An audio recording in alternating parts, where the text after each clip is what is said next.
ये केसीआर की जो सरकार है 10 साल तक चल ली। 10 साल तक केसीआर ने तेलंगाना के गरीब का काम नहीं किया। किया है क्या? जोर से बोलो, किया है क्या?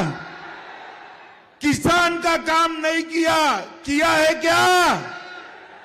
दलित का भी नहीं किया और आदिवासी का भी नहीं किया। मुझे बताओ ट्राइबल भाइयों बहनों, केसीआर सरकार ने आदिवासियों के लिए कुछ भी किया है क्या? उन्होंने एक ही काम किया, 10 साल में केटीआर को मुख्यमंत्री कैसे बनाया जाए इसकी चिंता का काम किया है।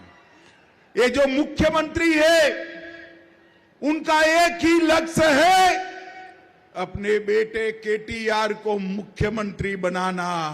और हमारा लक्ष्य है आदिलाबाद के हर ट्राइबल जवान को नौकरी, शिक्षा और किसान के खेत में पानी पहुंचाना। मध्य प्रदेश में महाकाल कॉरिडोर में शिव जी से चोरी की जाती है।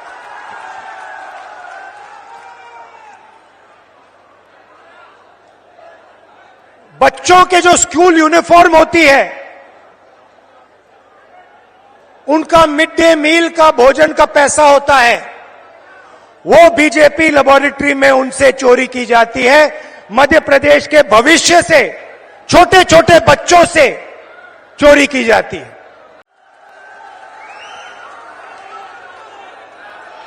अडवाणी जी ने अपनी किताब में लिखा था, उन्होंने एक किताब लिखी थी और किताब में लिखा था कि जो आरएसएस और बीजेपी की सच्ची लेबोरेटरी,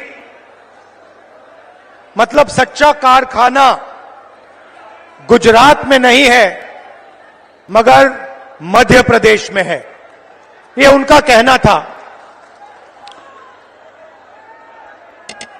तो जब मैं इस भाषण की तैयारी कर रहा था तो मैंने सोचा, अडवाणी जी ने कहा था कि मध्य प्रदेश उनकी लेबोरेटरी है, उनका कारखाना है, तो चलो देखते हैं आरएसएस और बीजेपी की लेबोरेटरी में, कारखाने में ये क्या क्या काम कर रहे हैं। 2-3 उदाहरण आपको देना चाहता हूं। बीजेपी की लेबोरेटरी में मरे हुए लोगों का इलाज किया जाता है और उनका पैसा चोरी किया जाता है। इनके यहां से ऐसी डायरियां, ऐसे प्रूफ पकड़े गए हैं जिसमें बड़ी बड़ी वसूलियों के रिकॉर्ड हैं। और मैं समझता हूं अरविंद केजरीवाल के गिरेबान तक ये बातें जा रही हैं, क्योंकि सारे केसेस में एक ही सच्चाई आ रही है कि इन सारे घटनाओं के सरगना अरविंद केजरीवाल और उनकी आम आदमी पार्टी के शीर्ष नेता ये लुटेरे हैं और ये पॉलिटिकल पार्टी नहीं, एक गैंग है। अरविंद केजरीवाल को इसकी सजा मिलनी चाहिए। ये चुनाव हम जीत के बताना चाहते हैं, क्योंकि इतने काम किए हैं। अब पब्लिक जो है गांव-गांव में हर घर में बेनिफिशियरी हो गया है। इस प्रकार की हमारी योजना शानदार है, सोशल सिक्योरिटी की है, कानून पार हमने कर दी है, महंगाई को लेकर राहत देने के लिए हमने विनम्र प्रयास किया है। गुड गवर्नेंस के आधार पर हम पब्लिक से अपील करेंगे, भाई अब हमें एक मौका और दो, जिससे कि हम बता सकें आपको कि सरकार रिपीट करने के क्या फायदे हैं और सरकार रिपीट नहीं होती तो क्या नुकसान है। 50-60 साल कांग्रेस ने राज किया। अब जातीय गणना याद आई है, इसलिए कि चंद्रयान 3 साउथ पोल पर पहुंच गया। मतलब दुनिया का कोई चंद्रयान नहीं पहुंचा। मोदी जी की प्रतिष्ठा विश्व भर में बढ़ रही है, तो जातियों में बांट दो इस देश को, ये कुत्सित प्रयास है जो सफल होने वाला नहीं है। और गहलोत साहब को भी करना, तो गहलोत साहब 15 साल रहे, उनको जब जातीय जनगणना याद क्यों नहीं आई। अभी मैं तो कोई भविष्यवक्ता तो हूं नहीं, लेकिन प्रचंड बहुमत से भारतीय जनता पार्टी की सरकार आएगी। और जैसा एक मंत्री ने कहा था कांग्रेस के एमएलए उतने आएंगे जितने एक फॉर्च्यूनर में आ सकते हैं। गहलोत साहब 5 साल केवल विधायकों को संभालने में लगे रहे, जनता के लिए कुछ नहीं किया।